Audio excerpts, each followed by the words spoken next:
فقد الأحبة مصيبة، وفقد المال مصيبة، والجار السيء والزوج الفاجر مصيبة، والمدير الظالم، كل هذه مصائب.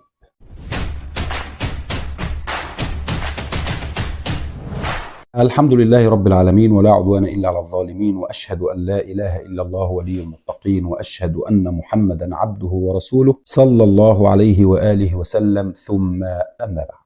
واستعينوا بالصبر والصلاة وإنها لكبيرة إلا على الخاشعين. هذه الدنيا دار زراعة لا دار حصاد، ودار امتحان لا دار جزاء. ومن امتحانات الله سبحانه وتعالى لعباده أنه ينزل بهم المصائب. فقد الأحبة مصيبة، وفقد المال مصيبة، والجار السيء والزوج الفاجر مصيبة، والمدير الظالم، كل هذه مصائب.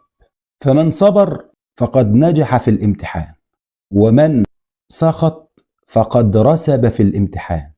وخد بالك، لن ينجو إنسان من مصيبة. حتى الأنبياء كانوا أشد الناس بلاء.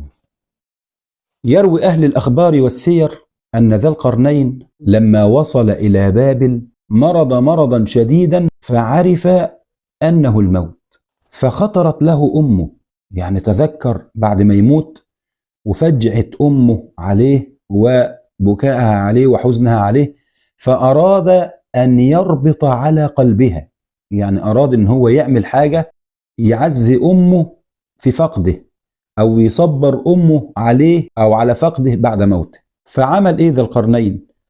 أرسل إليها كبشا ضخما، وأوصاها أنه إذا مات أن تذبحه وتسلخه وتطبخه، ثم تدعو إليه من لم يصبه مصيبة قط ولم يفقد له عزيزا قط.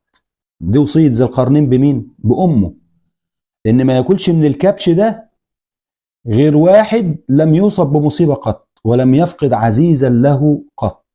فلما مات نفذت الأم الوصية، ولكن المفاجأة كانت أنه لم يأتي للوليمة أحد. ما فيش حد يجي للوليمة يأكل من الكبش ده أبدا. ليه؟ لأنه لا يوجد بيت إلا وفيه مصيبة أو فقد. حينها فهمت الأم رسالة ابنها، وجعلت تدعو إليه وتقول: رحمك الله، بررتني حيا وميتا. فيا أخوانا، لن ينفعك بعد موتك إلا ما قدمت لنفسك. وكل بلاء ومصيبة وفقد تصاب بها أو ينزل بك في هذه الدنيا، استعن عليه بالصبر والصلاة لتنال الدرجة العليا عند الله تبارك وتعالى يوم القيامة. واستعينوا بالصبر والصلاة وإنها لكبيرة إلا على الخاشعين. فاللهم اجعلنا من الخاشعين الصابرين الراضين بقضائك يا رب العالمين.